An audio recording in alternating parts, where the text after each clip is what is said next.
What's up, you guys? Today we're doing something just a little bit different. I'm helping a friend set up his GoPro Hero 9 for his son. So I told him I would make a video, show him everything that I've tried out. There's a lot of failures on this table and some definite successes. I'm also going to cover some things like how to mount your GoPro, wind noise reduction, and just overall how to get the best settings and the best setup for mountain bike POV footage. So stay tuned to the end if that's something you guys are interested in. All right, so let's go ahead and just get this thing turned on real quick. And I'm kind of winging this video, so it's not going to be as highly edited as you guys may have seen in some of my previous videos. But let's see. Your GoPro is going to come with some stock settings. So I'll use this standard one right here with the wide field of view for when I'm just filming things like videos. But when I'm out mountain biking, that's when I use these activity settings. You're going to hit this little edit pencil on the side, and that's when it's going to go into these settings right here. So the first thing we're going to mess with is the resolution and the frames per second. So for mountain biking, frames per second, if you're trying to film something like slow-mo, then you're going to want some really high frames per second. 240 frames per second, that's going to allow you to really slow things down. But for chest mounted, for POV footage, we're not going to need to slow it down that much. We're going to be showing this footage back in real time. So that's when you're going to want to go to 60 frames per second, or maybe even lower, like a 30 frames per second. Some say that they'll even go as low as 24 frames per second. They say that it makes the trail seem a little bit faster because the higher you go in the frames per second, the more it smooths out the riding and makes it tend to look a little bit more slow when you're riding down the trails. It doesn't show the true speed, but I've found that I like to shoot in 4K 60 frames per second.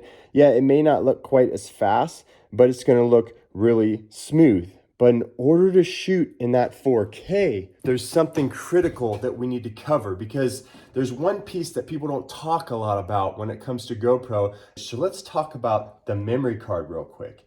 Because when you go online and you either buy your SD card when you buy your GoPro, or if you go on Amazon and search for SD cards, there's a bunch of different types. So the one I have up here on the top, this is the SanDisk Extreme, 64 gigabytes, and that's the smallest size I would say that you need for mountain biking. And what I've noticed is that when I'm not using the Extreme, there's been a couple times when I'm using this SanDisk Ultra Plus that the footage has been corrupted and it won't transfer to my computer to let me upload it to YouTube. So when it comes to the micro SD card for your GoPro, you're gonna wanna use the SanDisk Extreme. I'll throw links in the description to everything I'm talking about. So the Extreme version, yes, you're gonna pay more, but it's well worth the money, and you're gonna wanna use a minimum of 64 gigs. I even have one, let me see if I can find it real quick. So this one right here that I use for my GoPro Hero 11 Mini, 256 gigs, the SanDisk Extreme. And with this GoPro Hero 11 Mini, filming on 4K, 60 frames per second, I can do an entire day's worth of riding, or until this battery runs out, and never run out of memory card, even filming in 4K. So that's my recommendations. Or if you want to go with the 64 gig SanDisk instead of the larger 200 plus, then maybe just bump it down to 2.7K. I've just found that filming in 4K, it makes things really crisp. It just, I don't know, it's just that like HD view that I really like, trying to get the ultimate GoPro footage. And that's the resolution and the frames per second that I use when I'm filming on my GoPro Hero 9, and that's actually the same exact settings that I use when I'm filming on my GoPro Hero 11 right here. Now moving on to the lens type. So you're always going to want the max width on the lens. The only difference is that this GoPro Hero 11 right here, these newer ones, have a hyper view, and I recommend just sticking with the super view. The hyper view tends to make things just a little bit too warped, and I don't like that look when I'm mountain biking. So super view is the lens that I would like to use. Now On the hyper smooth boost, you're gonna wanna go with the max amount of hyper smooth right there. And what that's gonna do is that helps with your stabilization. That's gonna stabilize all those bumps. And there's some additional settings I'll show you on the GoPro chesty over there that's gonna help with that stabilization as well. So the schedule capture, the duration, the hindsight, I just leave all that stuff alone. Now the next thing I'm gonna do is I'm gonna move down into the PROTUNE settings. And in the PROTUNE settings, I have my bitrate set to high, the shutter set to auto, EV comp to -1, white balance set to auto, ISO min set to 100, ISO max at 6400, sharpness to medium, color set to GoPro, raw audio set to off, and this is really critical, the wind set to off. Now on the wind noise, you can do off, you can do on, and you can do auto. In the auto, it's going to try and automatically turn the wind noise reduction on and off as wind comes about when you're riding. On the on, it's going to try and digitally reduce the wind noise. I've never had success with that. So I like to keep this off, and I'll show you guys what I use for wind noise reduction. And that's all I do right there in the settings. Now, on a lot of those settings, when it comes to the color and when it comes to the white balance and stuff, you're gonna have to play with those settings a little bit depending on where you live and where you ride. I live here in Southern Oregon, so some of the spots are a little bit more high desert where you got really bright sun, and other spots you're deep down in the trees. So those are the settings I've found that are just best for like all around riding. But if I was always out in the sun or always deep in the trees, I would definitely have to adjust those settings just a little bit. But none of those settings are gonna matter if you don't have your camera set on the right mount, at the right angle, and with the right wind noise reduction. So let's cover the different mounts that I've tried, the one that I like the most right now, and what I like to use for wind noise reduction. All right, so going into the mounts.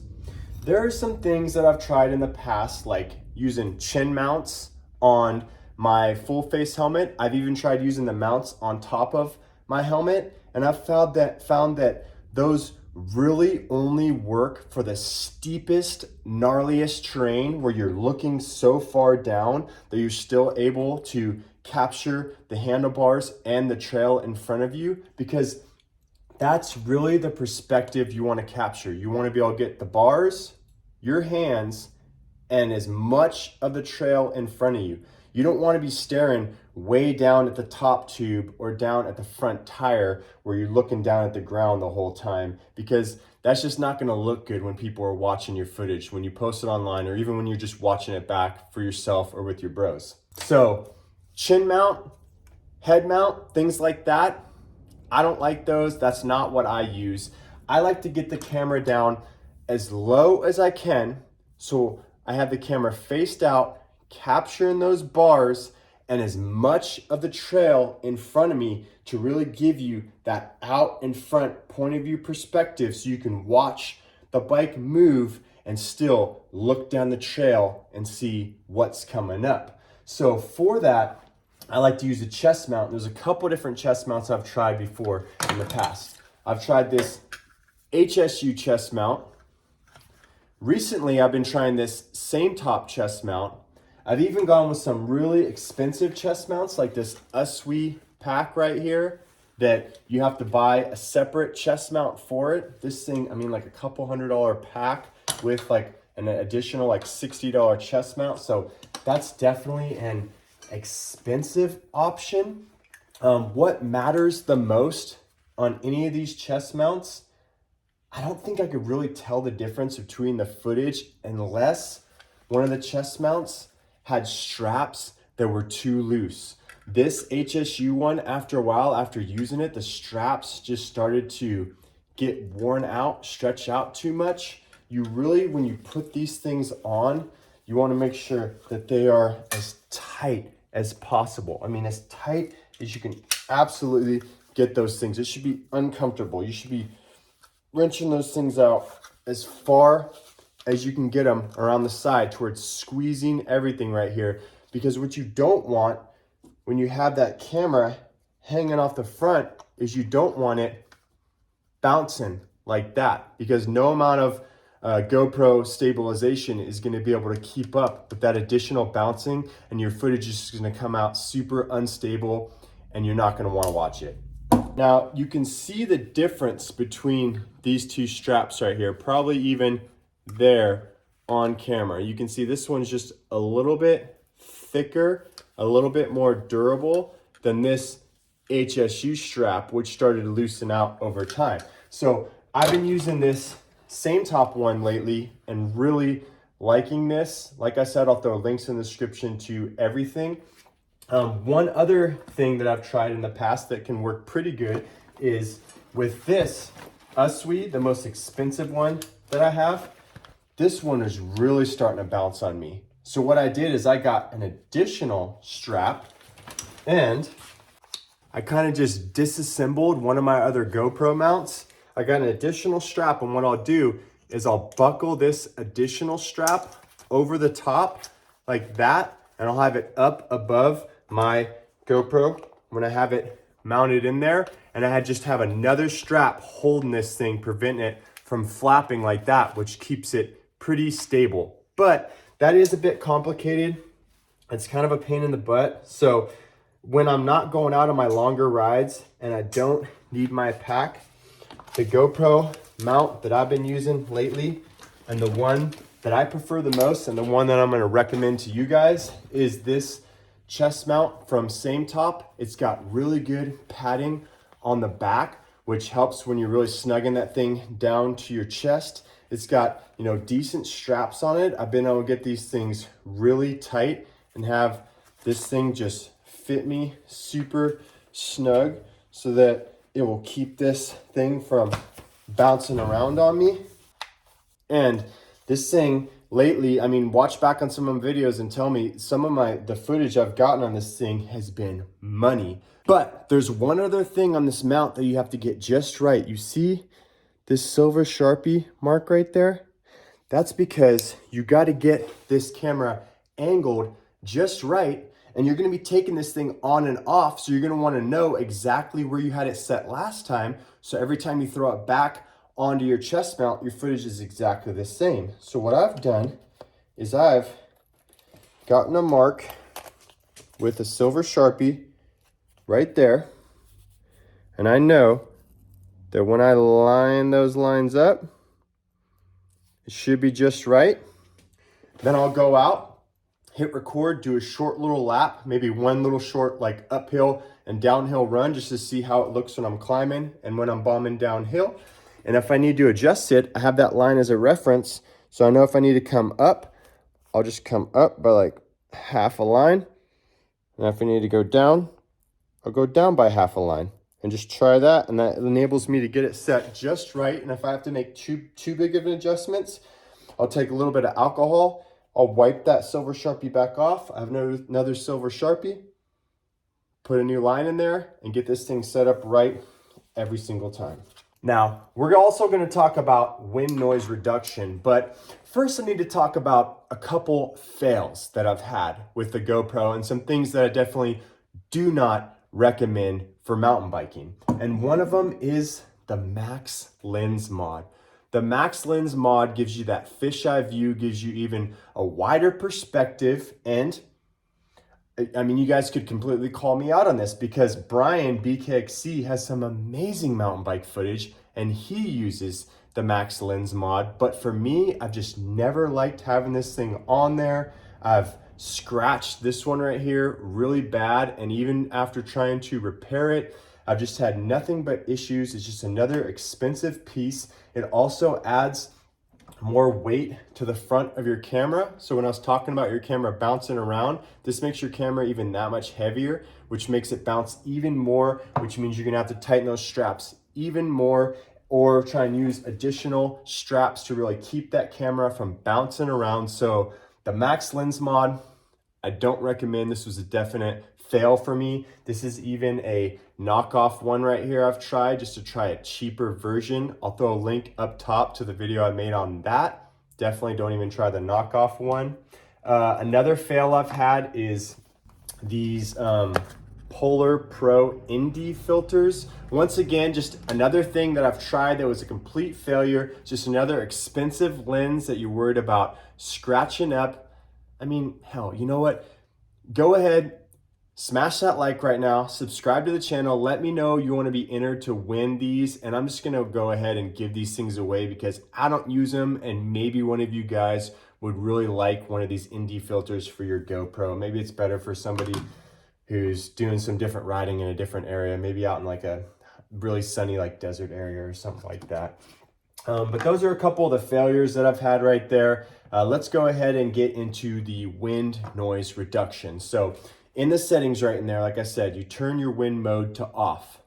Now, wind noise reduction, nobody wants to watch GoPro footage with the wind tunnel the whole way down. So you gotta find a way to reduce that wind noise. On the GoPro Hero 9, there's 3 areas you're gonna get that wind noise from. There's a little microphone pinhole right up top. There is a microphone on the side right there. And there is the microphone on the front right there.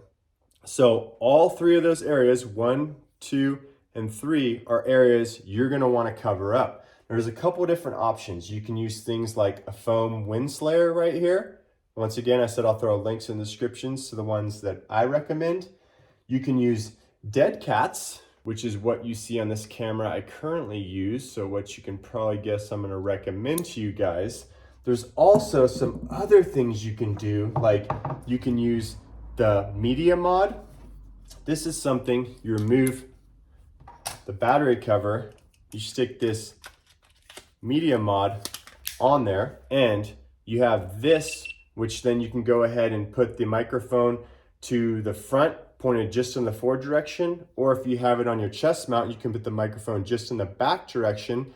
That'll work okay. One of the ways that I recommend using this Media Mod, and I'll throw a link up there, I have done a video comparing each one of these, doing some wind noise tests, so you guys can judge for yourself which one you like the best. But one of the best ways to use the Media Mod is actually by using it with these Rode wireless mics. So this right here connects onto the Media Mod, it clips onto the side of it right here, and then it hooks right in to the back right there.